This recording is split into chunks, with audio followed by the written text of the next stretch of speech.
This is Things Police See, First-Hand Accounts, with your host, Steve Gould. Hey guys, welcome to the podcast that interviews active and retired police officers about their most intense, bizarre, and sometimes humorous moments on the job. I'm Steve Gould. Thank you for joining us. Great to be with you again, trying to get these out more regularly. I hope you guys are enjoying them. I noticed that we're getting a lot of messages, a lot of interaction, a lot of ratings and reviews. I really appreciate that. Please continue to rate and review on Apple Podcasts. It really helps us out, helps us get eyes on us by the right people. I want to thank the people who donate monthly, faithfully, keep the lights on over here at Things Police See. I truly appreciate that. You guys are awesome. That's Lauren Stimson, new donor. Thank you, Lauren. Jeremy Woods, Tony Fahey, Jacob Ruth, Rich Emery, William James Long. That's Deputy William James Long to you. Samantha Harper, the great Gary Steiner, Richard Wilson, Scott O'Donnell, David Diaz, and Timothy Wright. Thank you. I love you. I'm in love with you. Thank you for keeping it going. We also have one-off donations that are happening pretty frequently, and I appreciate you guys also. It's great. Like I say, every time I have an episode, I have certain bills for the podcast, and like this software and the website and some other things that have to be paid, and the money comes in and goes out. I don't have to worry about it. It's great. We have a sponsorship at the top of the show open right now. If you're interested, thank you to Hero Inc., our last sponsor, and that was a great relationship. So without further ado, I want to get to the big episode number 99. The big 99. We have a very special guest with us. This is a heavy hitter in the world of law enforcement. She did 12 years as a crime scene investigator for the Orange County Sheriff's Office in Florida. She received awards there alongside awards from the FBI. She's a published author in the Journal of Forensic Identification. Most recently, she is the host of Crime Scene Confidential, Investigation Discovery, all episodes streaming now on Discovery Plus. Without further ado, let me bring in Alina Burroughs. Alina, thank you for coming on. Hey, Steve, thanks for having me. Oh, I'm really excited to have you. This is really a lot of fun, and like we chatted a little bit before we went on, you will be the first like law enforcement adjacent specialty that we've had on, which is awesome. It's really cool. Breaking boundaries on episode 99. Absolutely, 100%. I have to ask you, how do you go? I mean, I know people are going to want to know this. How do you go from crime scene investigator to hosting a television show on TV? So the path actually makes a lot of sense. When I was a crime scene investigator, I was also teaching college. So I was teaching forensic science at the college level. I did a lot of public speaking and a lot of teaching at the state attorney's office. So I was constantly in front of a lot of audiences, a lot of public speaking gigs.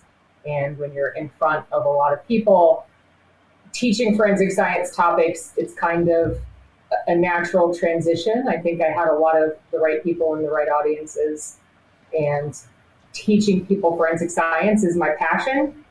And this is just a great way to continue teaching people about forensic science on Crime Scene Confidential. Yeah, it absolutely is to reach a lot of people. So basically you became an expert in your field, and how I've seen that happen is people ask like, who's the person to talk to in this field? And they say, eventually Alina Burroughs started coming up, and you worked huge cases like Casey Anthony and the Pulse nightclub shooting. That was on your resume, and then before you know it, here you are. So did you leave CSI work to become a professor, or were you doing it at the same time? Simultaneously, right? So simultaneously, I was in crime scene because, as most law enforcement knows, you don't get into it for the money. Yeah, 100%. There's not off duty for civilian employees. So like a lot of the sworn employees would, be doing off-duty work. Police officers could do off-duty work, doing security details and doing traffic details. Right. But when you're a crime scene investigator, you make the same crappy pay, but you don't have the opportunity to do off-duty to make up that money. So my off-duty was teaching college. So I was doing crime scene and teaching college to try to make up some of the money so that I didn't have to choose between eating and paying rent. God bless you. Yeah, I never even thought about that. That's true. I mean, I work at a small department in Massachusetts now, and I make almost my salary in details. Side, I mean, you have to, otherwise you can't live. But yeah, that makes a whole lot of sense. So, do you come from a big law enforcement family, or were you the first one to get into this? Yeah, so my father is actually an industrial organizational psychologist, which doesn't sound like it would be law enforcement related, but it is. So industrial organizational psychologists are actually the ones that design the promotional tests that law enforcement officers go through. So, when they get the announcement, we're testing for corporal, or we're testing for sergeant or lieutenant, Sure. And you have to go and take the annoying test that, decides who's going to get promoted. It's an industrial organizational psychologist that designs those tests. So police promotion was the family business. And when I was working on my undergraduate degree, I actually went to work for my father and actually started writing the tests to help police officers get promoted. Wow. And the other side of the testing aspect is the training aspect. So there's selection on one side and training on the other. And I would help police officers train for these tests. How do you prepare for them? How do you do these employee coaching exercises? How do you, get ready to do the oral board? How do you get ready to do these That's exams? a whole cottage industry. Correct. So I would just automatically, I would be drawn to the crime scene procedures. And I started reading the crime scene procedures. And I said to my dad one day, I really think this is what I want to do. I think I want to be a crime scene investigator. And at the time I had a 4-year degree. I had an undergrad degree in communication. And I called the sheriff's office where I worked. It's a big sheriff's office. And I said, what are the qualifications to be a CSI at your agency? And they said it's a 6-year requirement. You need 6 years of experience or a 6-year degree or some type of combination of those. And I didn't have that. So the only way that I was going to get my foot in the door at that agency was to get a master's degree. And so I went and I did that in 3 semesters. Oh, and I came back, and I'm a glutton for punishment. And I came back to Orange County and I said, okay, check. I have that 6 years. So can I be a CSI now? Wow. Good. I mean, geez. God bless you. Cause that's, you could have taken that big brain and made some real money, Silly me. I'm one of those people that wants to save the world. Yeah. What did your dad say? Did he give any pushback? Like, well, you might want to be an attorney or something. No, but it's funny. I considered the attorney route, and crime scene has just, from the beginning, I fell in love with it. That has been my passion, and I think it will always be my passion. That's the way it is. It's a calling, that kind of job. When I was doing backgrounds for LAPD, I remember, I'll never forget, I had this Korean dad call me, screaming at me on the phone because his son had gotten like perfect SAT scores, accepted to all these schools, but he was hell bent on being a cop in LA, and don't pay good, very dangerous. And the dad was like, with a heavy Korean accent, he's like, if you think I'm going to give him my green light to go ahead and do this, like, because you have to interview the parents to make sure there's not an issue. Yeah. So it didn't hold the kid up because he made it clear why he was doing it, but he was really, really pissed. All of his brothers and sisters were lawyers and doctors, and he wanted to hit the streets. I mean, bless my parents' hearts. They've always been super supportive of me, regardless. But I know I went into work, and I remember for a fact, I started in 2003 as a CSI, and I made $13.64 an hour, with that master's degree. Yeah. And, honestly, I worked there 12 years and I graduated and I didn't make a whole lot more than that. So, we go to work and you bust ass, and sometimes you work 17 hours a day, and, we're exposed to people living the worst imaginable days of their life, day after day. And you really do, I laugh when I say that, but I did have to decide whether or not I was going to eat or pay my rent. That's crazy. Yeah, that is insane. I mean, with CSI, some people, it varies across the country. It's not a standardized thing. Like, I work in a small place. When you work in a small place, you might not have your own dedicated CSI team, so we'd have to, field out to a bigger agency or the state, or Massachusetts is not big into the county. The the sheriffs here don't have they don't patrol, but we might call the state to come in to help us, and they have crime scene investigators that would come in and process the scene for us. So in other words, where you're working in Orange County, Florida, I mean that's very busy, big enough to necessitate CSIs to be full time. So you're not like when you're on patrol, you're going to go to traumatic stuff here and there. But as a CSI, it's almost always traumatic. It's like you're not getting called. You're not going to have that win where you're like, hey, help get this kitten out of a tree. It's going to be like always, this is horrible. We can't figure out where the rest of the body is type of thing. Right. Every now and then you might get reprise, with a bank robbery or something like that. Some intense burglary or something. But, there are a lot of violent deaths that you work. And, the good news or the bad news of it is that you get really good at your job really fast. Yeah, like baptism by fire, right? Absolutely is. What is the, I get it that you had the credentials to get in, and then is there an equivalent like field training program they do for a CSI? Yes. You kind of shadow somebody? Yeah, so we have a field training program exactly like SWORN. As a matter of fact, it's the same field training program that, the SWORN officers go through. It's Makes just sense. more geared towards crime scene. And then we have a variety of different programs that we would go through, for example, bullet trajectory, blood stain pattern analysis. And then we would go through some separate kind of niche classes as you kind of figured out which specialties that you liked. But we had some core classes that everybody really needed to go to. But on top of that, we would get training in things like forensic anthropology or the recovery of buried bodies and surface skeletons. And it's fascinating. We would go to some kind of niche things as you would go to trainings or conferences. And, I've done, the examination of gastric contents. So you would do things like death determination by examining gastric contents. If the last thing you ate was waffles, you probably died sometime after you ate breakfast. Or, looking at things like that. Right. So a lot of kind of interesting things. You're like Lady Dexter, or let me fix that. He's like male you, because you're the real deal. He played it, but this is like what it is, right? That's that show.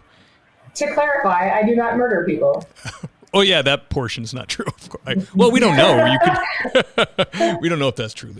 Come on. I'm stating right now for a fact, I do not murder people. Okay, for the record. So as of this moment, not yet. If like when you get on, were there moments when you're field training and they're like, you're brand new and you're going to like something bad, and that your trainer's kind of like, let's see how she handle. Like they're kind of giving you like testing the metal, see is she going to pass out type of thing. Oh, 100% they do that because they want to make sure that you can handle the things that you're going to see. And from the beginning, I remember being on these scenes when it was winter in Florida, and it's still quite warm here. But we had a decomposing body in the middle of a field, and it was quite cool. And we had a maggot mass that was producing quite amount of heat as the body was decomposing. Sure. So they're like, bring the rookie, right? Let's see how she's going to handle this. And they're thinking that I'm going to be like, over in the corner, like gagging. And I was like face forward going, oh my God, you can see the steam coming off the maggot mound. And they were like, oh yeah, she's going to be fine. She's good. They're like, yeah, no problem. We're good. Oh, that's it is a gift, that kind of tolerance for that, because, when I first started, like 15 years ago, I was just at the tail end of it, but they made a point. They either when you're in academy or when you're new, they would make you go to an autopsy. Yeah. Just recruits. So these aren't people that express interest in getting into your line of work. They're just, recruits. So they stopped doing it at academy because you're not yet a police officer, and people were passing out. Like they were, in their heads were like coconuts on the floor, because when you're a recruit, you stand there and then you're not going to tell anybody, I don't feel good. You just stand there and then you go, right. Whoop. So then they, at a certain point on patrol, you would go witness an autopsy. But then they kind of got rid of all of it, because I think they were like, this isn't like the 70s. Like we have people that specialize. Like why would a beat cop be standing there? What's he going to offer on the stand? Right. And there's no point in, law enforcement hazing anymore. But what, I would encourage people to do is a body, first and foremost, is a human. And second of all, that is my biggest source of evidence. So we are, first and foremost, we are respectful. And then second of all, I do everything that I have to do to identify who that person is. So I've done skin degloving, where I have put that person's skin on my own hand to roll a fingerprint. And everyone's like, oh, isn't it gross, or isn't it disrespectful? The most respectful thing I can do is bring identity to a person who doesn't have one. Yeah. So that I can end a family's wondering if their son or daughter or brother or sister, mother or father is missing, if they're coming home.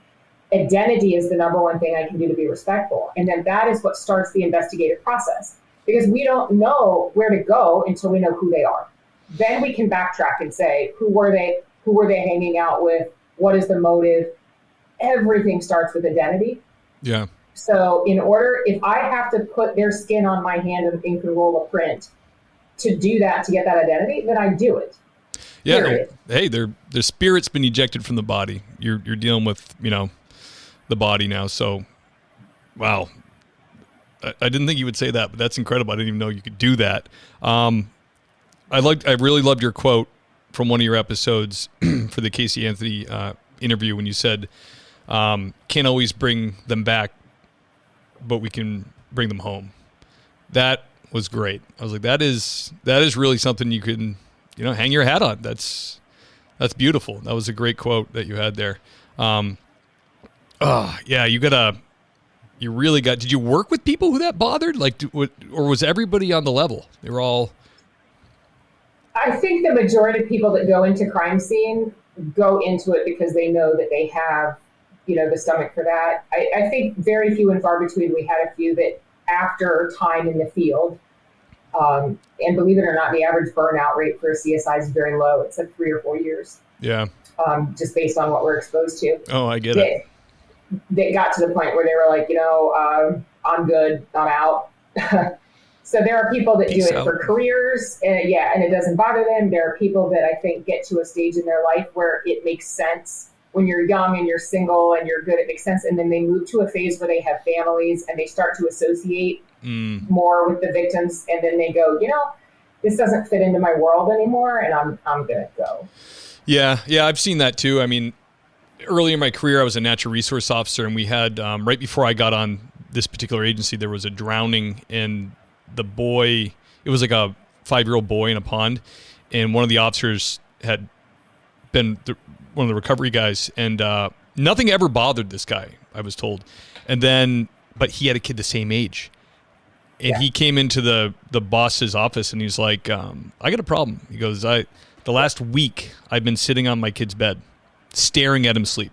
Because the kid looked a lot like him, too. And you just never know when that can get rattled around inside your head, what's going to bother you. That's it. And I've always said I talk very openly and freely about PTSD in law enforcement. And I think we need to normalize that, because there's such a stigma, and they teach you, I think, as you go through law enforcement, like that if you have feelings, they go, this might not be the job for you. Right. Bullshit, right? If we didn't have feelings, we shouldn't be in this job, because we do this job to protect people that we have never met, to solve murders of people we have never met. If we didn't have feelings about those people, then why are we there? So yes, we should have feelings about this. And that's all okay. It's all completely acceptable. Like, we should have those, we should have them. It's normal, right? And to say that if you have those feelings that this is not the right job for you, that encourages mental illness. Yes. Right. And we should be able to come home back to our law enforcement families or our non-law enforcement families and say, man, today really bothered me. I'd like to talk about it, and not be encouraged to just suck it up. Right. Absolutely. And that's what we're encouraged to do.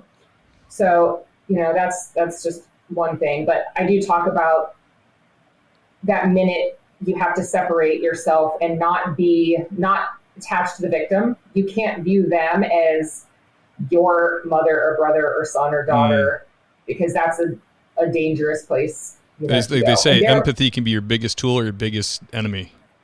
I literally just got back from lecturing about empathy as an investigative tool. And if you can do it, I think it's very overlooked to be able to put yourself in the mind of not only your suspect, how they were feeling, what motivates them, as well as your victim. Would they have run, or would they have fought back? Would they have walked home alone? What are their behaviors? But it's a dark place to go to when you do that, especially for suspects. And to be able to empathize with families and the pain that they are feeling to motivate you into your cases. Empathy as an investigative skill is huge. Yeah. But a lot of law enforcement officers don't want to go there. Mm-hmm. We want to be able to shut the valve off and to say, I don't have feelings. Right. Yeah. Because we're afraid that if we open the valve, we're not really sure what's going to come out and if we can shut it again. Yeah, I can remember when I first started, there was like a poster on the wall, and it was like, had an 800 number. It's like, oh, in case you start feeling feelings, there's a number. Those people will help you. So impersonal and cold. Like, who's on the other end of that? Who's on the other end of that? Then am I going to be in trouble now because I have anxiety? That's it. It's like, and everybody has that feeling like if you call that number, they are secretly going to call your boss and be like, hey, LT, they have feelings. Yeah, he's crazy. You got a problem. Like, Steve's not right for the job because he's feeling feelings. Yep. Like, we're encouraged to do what? Like, go have a beer.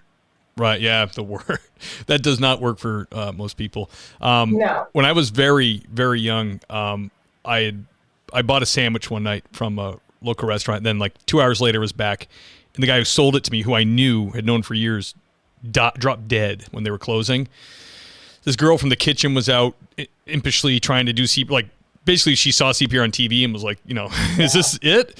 And the eyes wide open, the mouth, and it so deeply disturbed me. It caught me off guard because I knew him. And luckily I was working that night with a really great sergeant, old salty guy. And later we met up and he's like, you looked pretty green on that call. I'm like, oh, like a greenhorn, like new? He's like, no, literally your skin was green. And he goes, I wanted to tell you that because it's okay. And I've been there. That's okay. And I said, okay. I was like getting nervous, like he was going to I was in trouble. And he was like, he goes, it's not talked about a lot, but it's a $10 copay to get that off your chest. And a bunch of us have done it before. And that changed my whole trajectory in law enforcement, where I was like you said, it's okay to feel feelings. It's all right. It's not only okay, it's you normal. Should feel those feelings. And so, to be honest, that's a major theme and component of Crime Scene Confidential. And, you talked about seeing the interview, that I did when I sat down with Cindy. Crime Scene Confidential it's a new way of getting crime information that we have not seen before. So CSI came out in 2000.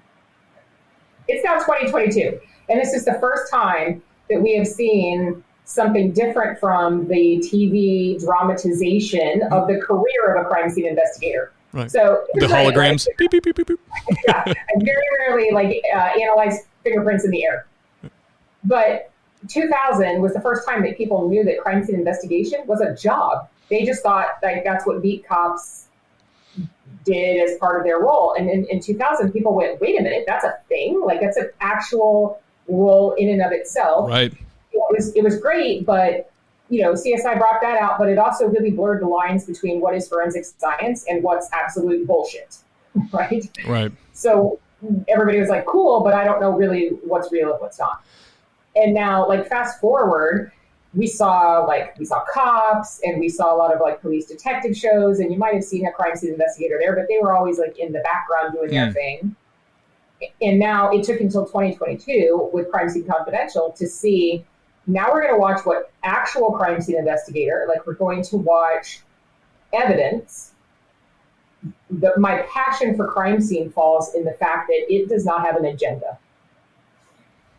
We see, prosecution has an agenda, certainly, and the defense has an agenda. Detectives get hooked on things.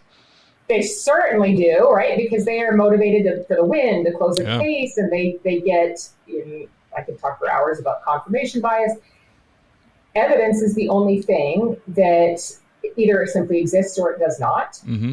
And we look at the totality of it, and it tells us the story. So Crime Scene Confidential exists to look at evidence, I navigate us through the cases as a CSI to help explain, what this means. Is this meaningful? Is it not meaningful? Maybe it doesn't mean anything because people go, ooh, a particle of GSR. Is that relevant? Is it not relevant? And empathy is also a core component of the show. Empathy, compassion. And you see that in a little bit in the interview with Cindy. Absolutely. Yeah, it was good. You're good. You're a good interviewer. I mean, it's funny that you could be good at the CSI thing, but also with people, It's like, you think of like someone who's very analytic and sciencey. I don't imagine them being a great communicator with fellow humans. Because a lot of times that's the case. You get like a lot of my buddies that are very analytic or very sciencey don't have the strengths. So it's a tight show. Like even the just the intro for it, like the 3-minute intro gets you pumped to watch it. It's really cool. Yeah. It's so funny because it's like you're saying, the CSI thing is getting recognition, which is good because like when I first started at a local agency, I remember finding a fingerprint box with like the things in there. And I remember asking my supervisor being like, do we do fingerprints? He's like, he goes, they used to certify us in it back in the day when we couldn't get CSI here and we would do it. I said, well, how would that go in court? He go, oh, terrible. We were terrible. They would send them to a 4-hour class. You'd get certified. So then you could testify and go, you can't really testify to experience, but you can testify to training. I took this 4-hour training class and, the jury hears that and they're like, I don't know. So it's like, PD's trying to limp their way along. But the falsehoods push in the early 2000s about what was capable, like the hologram images, I've actually used that before in interrogations because people believe it. Like you can tell we sent the info out, they compiled the data up at county and they're like, they just start sweating like, oh my gosh, I'm done. And they confess. I'm not ashamed to admit that one time on a crime scene, I may have sprayed disinfectant on somebody's hands and then just gone and conferred with a detective on the side and then come back and been like, it's not looking good. Do you want to tell us something? And then they're over there sweating. And I'm like, I literally just sprayed the stuff I put on the bottom of my boots when I walk out of like a decomp house. Yeah.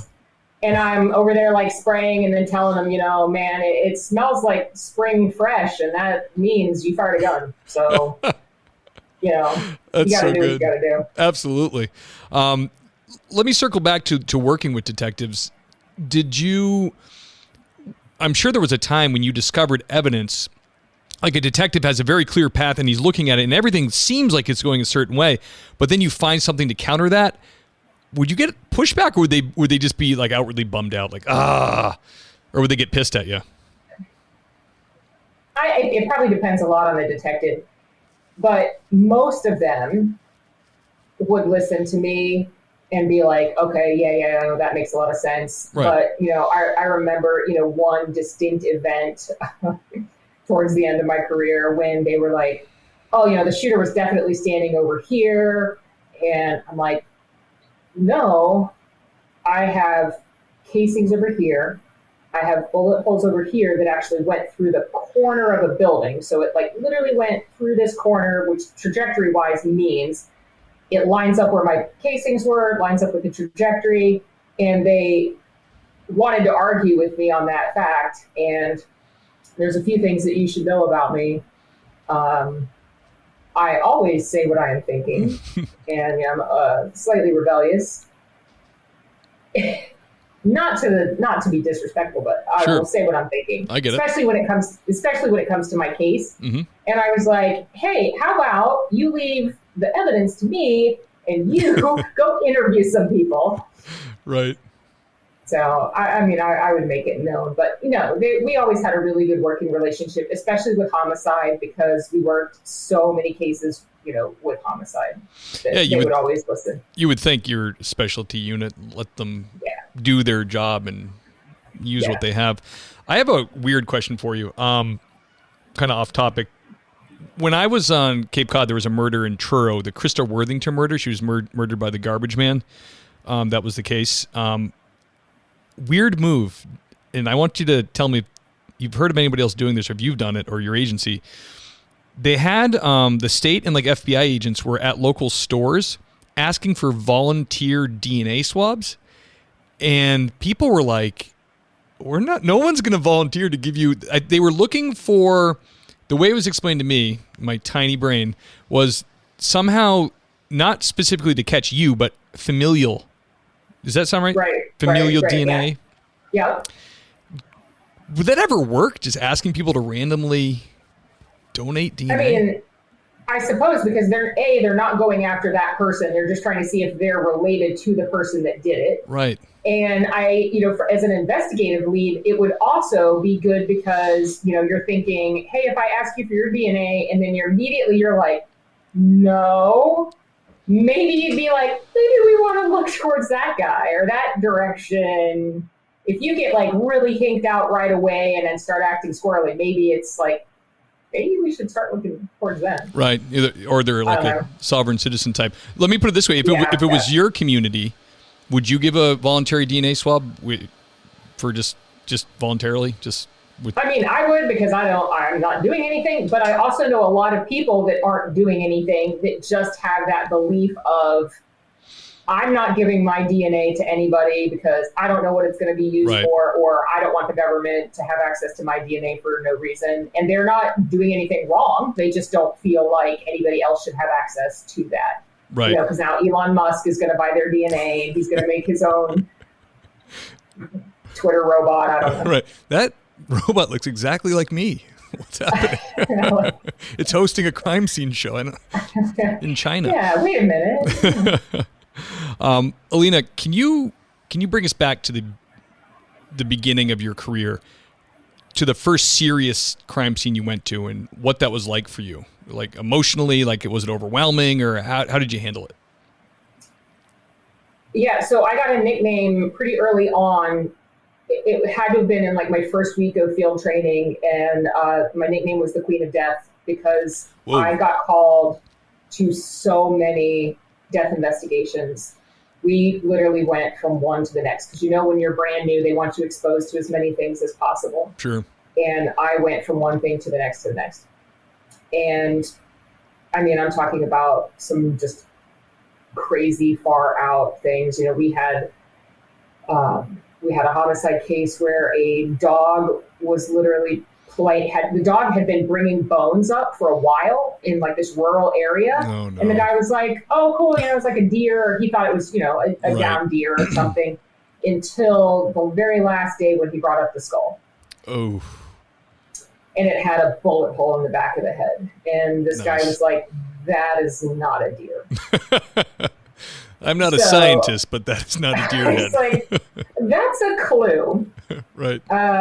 So we had that. We had a case where it was like a sex trafficking case where these women had been kidnapped. They were being tied up. They were being tortured. Ooh. And one had escaped naked and still zip tied behind her back, running down the road. They were shooting at her as she fled, and they ended up hitting her, and she died in a ditch on the side of the road, still zip tied with her hands, naked, and had been burned with coat hangers and tortured, bound, tortured, all kinds of stuff. I mean, they caught up to her. They continued to shoot her when she was downed in the ditch. So we had multiple search warrants over town for the house where they had been torturing these women. Wow! Imagine that you're asleep soundly in your bed and that's going on. I always think of that. That's there's that quote of rough men stand ready in the night. Right. While you sleep soundly in your bed, type of thing. And it is true. There are certainly two realities that are going on in this world. There is one that we are aware of, and there's one that the general population is aware of, and it's almost like the two shall never meet. Right. And it's so that one part of the population can sleep soundly in their beds at night, that the other population exists. Absolutely. It's true. I mean, even in small communities, you'll see behind the veil. You go into people's homes and see what they're doing in there, what they're doing to each other. I know everything about everyone, and crime scene investigators know every secret that anyone has ever tried to keep. Yeah, I bet. Not nice stuff. I I was just saying recently that I had a little. I walked away from law enforcement for just about 4 years before I came back. I was in Southern California, but I told my wife, I was like, you know what I just realized after a year of not being a cop? I was like, I never feel stressed out. Like nothing stresses me out because there's never, like when you're in law enforcement, you see horrible things and go to horrible events and your adrenaline dumps a lot. But when you stop doing it, everything is okay. Like any crisis at work, you're like, whatever. Oh yeah. Yeah. Cause I work in the corporate world now, and every time somebody emails and they're like, it's an emergency. And I'm like, oh really? Really, Carol? Is it an emergency? Yeah. What is it though? Let me send you some pictures. That's awesome. Alina, can you touch on, I mean, this is going to be a hard one for you, but like, what's a really bizarre one you went on? I mean, you just said one, but do you have another bizarre one? I have years of bizarre stories. Autoerotic asphyxiations are always bizarre ones to go on.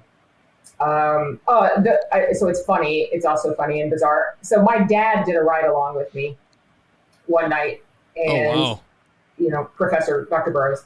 Yeah. Dr. Burroughs does a ride along with me, and I'm like, Dad, I can't make any promises. I was working night shift, so for me, night shift was 2 p.m. until midnight, and I'm like, you could ride. I'm the only CSI on night shift, so we'll sit at the office. We'll wait. I don't know what's going to come in. So we get a call. And it was a death investigation. So Dad's like, cool, we're going to see what you do here. So don't know what I have, pop in the car, go on the way, get to the investigation. I confer with the homicide detective before I go in. I'm like, Dad, hang back here. Let me go in and check it out before, we go inside. I want to make sure it's not a homicide scene before I bring a civilian in with me. Sure. So I go inside and I check out the scene. I look around and I look to the homicide detective. And I'm like, you know what this is, right? And they're like, yeah, I was thinking that might be it. Mm. It was an autoerotic asphyxiation, and my dad is riding along with me. Oh, so embarrassing. And I'm like, how do I explain this to my father? Yeah. So, yeah, we had a talk. This is what the kids are doing now, Dad. So sometimes so that was an interesting one. Yeah, we had in the academy, we had a case like that where they were trying to figure it out, and it was kind of a show us that like, things don't always go the way you think. They thought he hung himself, but his pants were around his ankles. So they were like, but he was also like 76, and it was like a very Christian family. So that was like they did not want it to go this way. So exactly. One of the investigators actually ended up getting on a stool because the rope was on a door. And he had a system rigged up so usually it would release before he passed out. And sure, there's always a fail-safe. Right. So and it didn't work. But she got on top and she saw grooves in the door and she said, how long have you lived here? All the other times. Like, we've lived here 40 years. And he was like, you're going to have to sit down because Mom's not going to want to hear this one, But that is a phenomena. I think, who's a Kung Fu guy? Carradine, David Carradine. David Carradine, yeah. And U2, the singer from, In Excess. Oh, really? Is that how he went too? Michael Hutchins. I cannot think of a less sexy thing being choked. That's the one thing I think is like death is the great equalizer. There's just no good way to go. It's the great equalizer of all. Like everybody is equal in the end. Yeah. I always used to ask my dad. I'd say, if you had to die, wouldn't you want to die like fighting for your country or in battle? I'm like 10, and my dad was like, I'd like to read my book and then put it on my chest in my chair and then just not wake up. And I'm like, well, that's so boring. Don't you want to like get blown up? He's like, no. Yeah, and fiery explosions, I guess. You don't know what's going on and you don't have to. Right. Yeah, you're here one moment, gone the next. That's not so bad. Yeah. Alina, can you tell us about any positive situations in the CSI land? I mean, certainly you had to deal with people, so was there ever an opportunity to like do some follow-up or have a impact that was, Oh, positive? so many, so many. So, I mean, I would do every bit of it over again. You know, there's the traumatic side of things, but there's so many positives too, because there is absolutely nothing like that feeling of, I got them. Like, this person is never going to hurt somebody else again. And that was me. Like, I did that. Like, that feeling that you actually made a difference. I had one really particularly heinous case. And I mean, it was just like terrible. And crimes, I think, against the elderly to me are particularly heinous. This woman was recently widowed. She lived by herself in like this home, and this particular person broke in and beat her, raped her, and like duct taped her, tied her to a chair, left her for dead, kicked the chair over and left her. And this woman somehow got like the wherewithal to crawl and like pull her chair to find an old lunchbox on the floor and get a knife and cut the duct tape that was binding her wrists and free herself and call 911. Wow. So I got to the scene, and the first thing that I noticed was in the kitchen windowsill, you know how you keep like your soap and stuff on the back behind the sink? There was like these little louvered panels of glass, and they're the type where they were slotted so that if you opened one, they both opened, and there's just a really small gap between them. But all the soap on the back was knocked into the sink. So I was like, something's disturbed, but that wasn't the point of entry. And so I found the actual point of entry, but that bugged me. And I'm like, I think they tried to get in there first, and then they realized when you opened one, they both opened, and it wasn't like one was just going to open and leave them a big gap. Okay.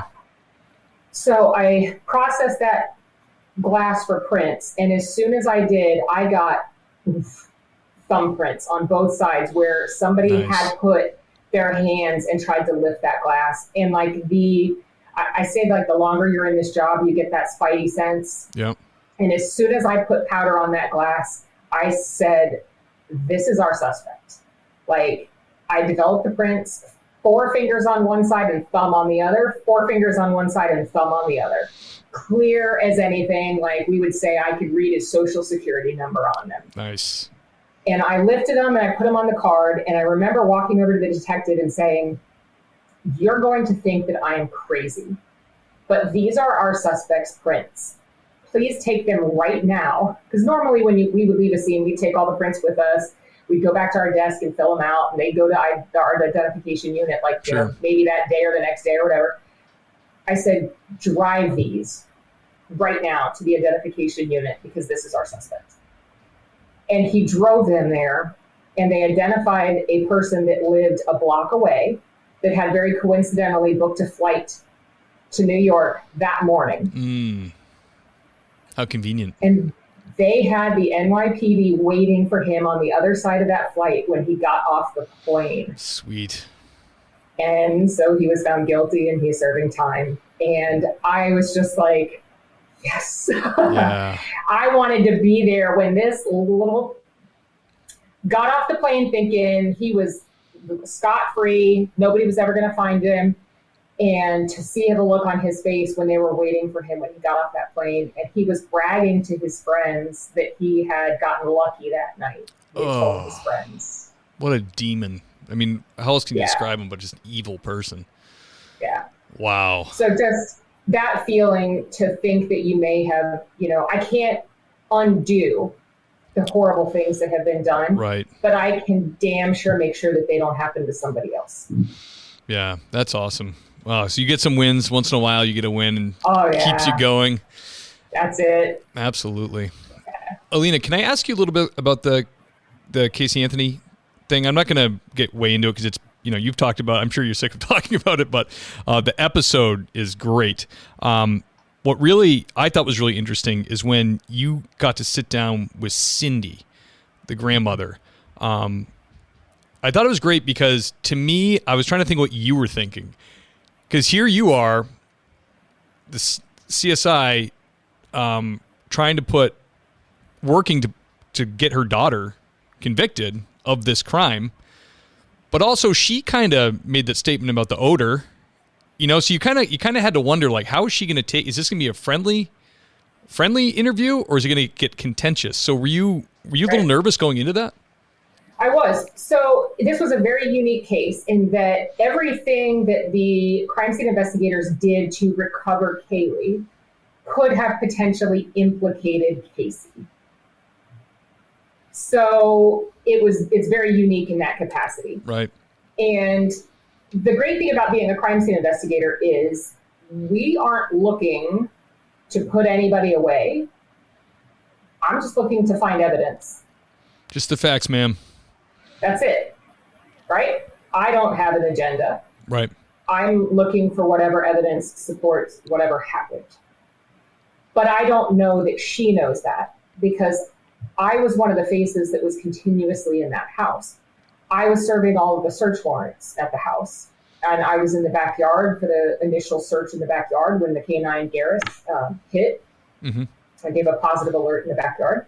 And I was on the recovery site for 10 or 11 days. Can't remember exactly. So I was there when Kaylee was a missing person. And I was there when it was a homicide. So I was there when we were looking for things that we could do to try to identify Zenaida. And I was there when Casey was the suspect. Mm. And I was there in the house when George and Cindy were very publicly grieving the loss of their granddaughter. And I think it's very intense that that's their safe space. That was Kaylee's bedroom. And here's me coming in the bedroom and taking pieces of their granddaughter that was left, you know, the bedding from the bed and the pillows and the Winnie the Poohs, and being empathetic. I think of them grieving, and I separate Cindy and anything that you think about her lying or covering anything up. I separate that from the fact that she has lost her granddaughter. Sure. She's still grieving that loss. And here is a team of perfect strangers, detectives, FBI agents, crime scene investigators, faceless people coming and going into their house. Their house is no longer their home. And they are just taking away pieces of their granddaughter a little bit at a time. Mm. And how hard that must be to them, seeing it just stripped. Yeah, absolutely. And this is her family that's on trial, you know? And also potentially building a case against their daughter. So they've already lost their granddaughter, and now they're thinking, you're taking away all these pieces of our grandchild, and now what's next? Are we going to lose our daughter too? So I think from that angle, how terrible that must have been for them. And I separate that from any thoughts about, are they lying and they're covering things up or protecting them? I have to compartmentalize those two things in my head. Yeah, just to function. You'd have to, absolutely. The evidence you guys compiled was pretty good. What is your overall opinion on this case? How do you feel about it? Can you share? If you can't share that, then I understand. No, overall, what I like to do in this case or on any other case is I share all of the evidence, and I encourage people to create their own opinions based on the evidence. Mm-hmm. That's what Crime Scene Confidential is all about, right? I give you the evidence, and I want you to make your own opinions. So when, and it's also a bigger picture about crime scene investigation. We look for evidence in what exists, but it is also important to draw attention to what does not exist. There's two sides to an investigation. What do we have? What do we not have? Sure. So when we look at this case, what do we have? We have the car. We have the car with the odor of decomposition. We have a car with the hair with death banding that mitochondrially matches Cindy and Casey. That car does not belong to a third party. That car belongs to the Anthony family. We have the location of recovery where Kaylee's remains are found that is within walking distance from the house. So just facts. We have the way that Kaylee was recovered. The clothing that she was wearing, we know to be clothing that was purchased and, that she had been seen in with the family. We have photos of her in family albums wearing the same outfit. Mm. So when a child is kidnapped or abducted, usually they try to put them in different clothing so that they can't be matched back to something that they were wearing with the family. She's wearing the same clothing that we know to be worn by family members, purchased by family members. The diaper is the same brand lot design as diapers that are in the house. So we know those haven't been purchased in that 30 days that she's missing by somebody else on the run. Duct tape and garbage bags that are the same as those that are found in the house. So we don't have evidence of a third party involvement in this case. I processed the evidence that Casey packed up in an overnight bag when she was going to the nanny, as any parent would pack a bag to leave their child overnight, their favorite DVD and their blow-up mattress. And the only prints that I got were Casey's and Kaylee's. So I, again, don't have evidence of third-party involvement. We don't have evidence of abduction. We don't have evidence of, a break-in at the house. We don't have evidence of break-in or kidnapping at any of Casey's residence or where she would stay. Right. And this is America. You can't just go, well, it seems like this is probably what happened. We need to have evidence that ties people to it solidly. Yes. And you can't give the jury everything. At some point, you're going to have to expect them to make a conclusion upon the evidence that is presented. Right. Yeah, that was a wild one. I can vaguely remember it. I remember Casey being very towards the end of it, and to this day being very strange, getting stranger, and her behavior got more odd. She has I Googled her, and she has like a investigation firm or something. I've heard that. Like a PI, which is all kinds of weird, because then they asked her, like, oh, is this so that you can help, pitch in with the investigation? And she was like, no, absolutely nothing to do with that. It's like, all right, very, very strange. Can I ask you a question about the Pulse nightclub shooting? I understand that you were involved with processing the victims that didn't make it. That and we don't have to go too in depth on it, but that must have been overwhelming. It's like being a wartime medic, Yes, and that's exactly what I described it as. I said that when you're in it, I described it as battle mode. It's just you do it because it needs to be done, and then I think after you go through that, you go, "Wow, what did I just do?" Yeah, you just go like into auto and just get it done. I mean, there must have been a dozen of you doing all different jobs doing that. Yeah, so I was already retired by the time, from the sheriff's office when Pulse happened, but I am part of a emergency operations response team. It responds to mass casualty incidents for the state of Florida. Very cool. So it's like DMORT is federally. Florida has our version of that. And as they declared a state of emergency, then we responded to that. And I was at the medical examiner's office, assisting with processing and autopsies. Did any part of you in that call came in be like, I wish I hadn't joined this team? Because you're kind of retired at this point, you get dragged back in. No, not even a little, because I was born in Orlando, and I've lived in the Orlando area my whole life. And I do not know what I would have done to have been a bystander and watched it unfold and feel helpless watching my town go through that level of trauma and not feel like I could have done something to help. So for every bit of everything that I went through, it pales in comparison to the people that lost loved ones in that. Yeah. And I would do it all over again just to feel like I did something for my community. God bless you, Alina. I mean that is, you're really putting yourself out there with that, especially being retired.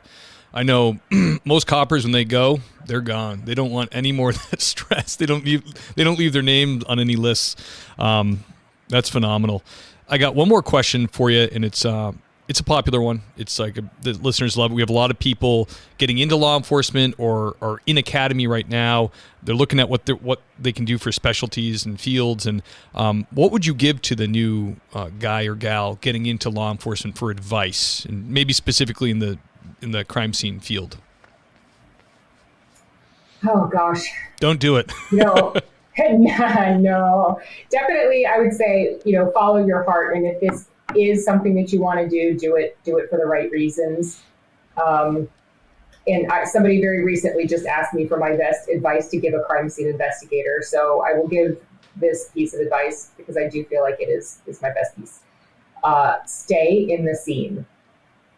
So when you're working a case, I've seen a lot of police officers on scene. They come into the scene and they look around and then they walk out, or they sit in their patrol cars and they take their notes, or they do something like that, or they, even if it's a decomp, right? Nobody wants to be inside smelling that. So Sure. They come in, they do as little as possible inside, and then they leave. Mm-hmm. Stay in the scene, because no matter how chaotic it is or how bad the smell is or anything else, the longer you are physically present in the scene, the more you are going to observe. You don't even realize, just by being physically present, just standing there, even if you're done taking your notes and you're on your phone, I don't care if you're TikToking or whatever, be physically present, because just standing there and looking around, you're going to see a bit of drywall dust that has settled on the surface of something and go, well, that's weird. And it's gonna cause you to look up and say, there's a bullet hole there that I didn't see before, because of that little bit of drywall dust that you saw settled on the surface of something. That makes a lot of sense. You're gonna see a little piece of copper jacketing that you hadn't seen before. You're gonna see a little flint, a little glimmer, a little bit of something that you hadn't noticed, but you're not gonna see it if you're not in the scene. That's great advice. So, Crime Scene Confidential, Investigation Discovery. It's streaming. All the episodes right now? Yeah, so the best I part love now that. is I love the binge. You can binge watch. You don't have to wait for them to come out. You can binge watch all 6 episodes. And the thing that I love most too is there's something different about everyone. You will see betrayals. You will see injustices. You'll see shocking deaths. You'll see something different about every episode.